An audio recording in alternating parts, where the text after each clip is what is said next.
Welcome to the CLS Monthly Market Review. I'm Rusty Vandeman, Chief Investment Officer at CLS Investments, and with me this month is Case Eichenberger, Senior Client Portfolio Manager. Welcome, Case. Hey, Rusty. Well, unlike past months, we don't have great numbers to talk about. Correct, yes. Tell us a little bit about the October returns. Yeah, pretty rough. I think we started basically October going straight down. We caught a 10% correction, slipped 10%, had a couple days at the very end there that bounced back, but pretty rough markets. Everything was down. There were a few asset classes like short-term bonds and diversified alternatives that maybe squeaked out a gain.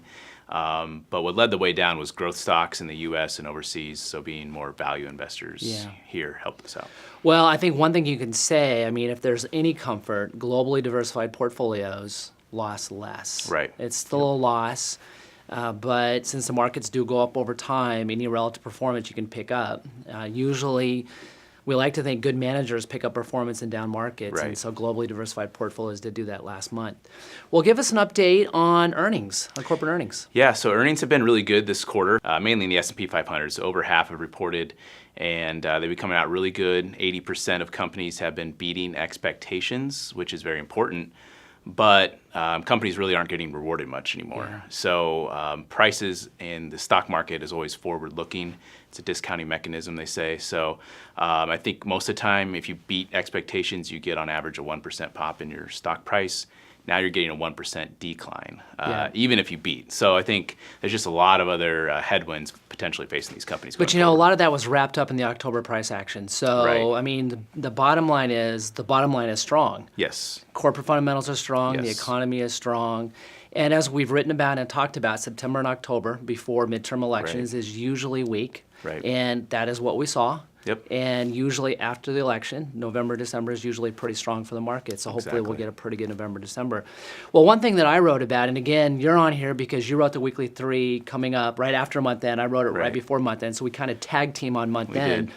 But one thing that I wrote about, which I think is really interesting, is there's 3 inflection points that we've noticed in the markets has happened.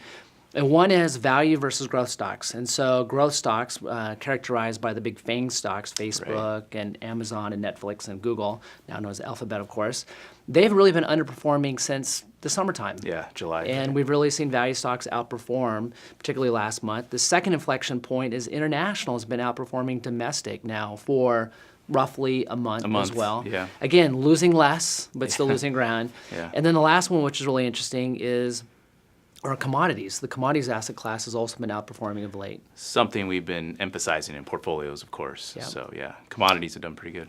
Well, a question I have for you is we just had our quarterly investment committee meeting, and we had 2 outside speakers, and again, they were great. One of our outside speakers was talking about Bitcoin and cryptocurrencies, and you just wrote about it as well. Yeah, we talked about it a little bit. So again, kind of on the back of commodities or alternatives, you know, that's definitely where cryptocurrencies fits into Bitcoin.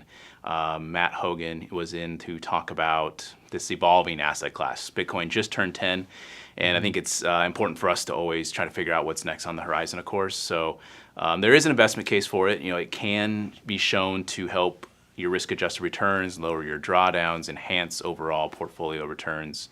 But I think it's going to come, you know, maybe at a price of investor behavior a little bit. If they just focus on that one asset class of their whole portfolio, and they may have a tough time because it does experience 90% drawdowns, or it has occasionally.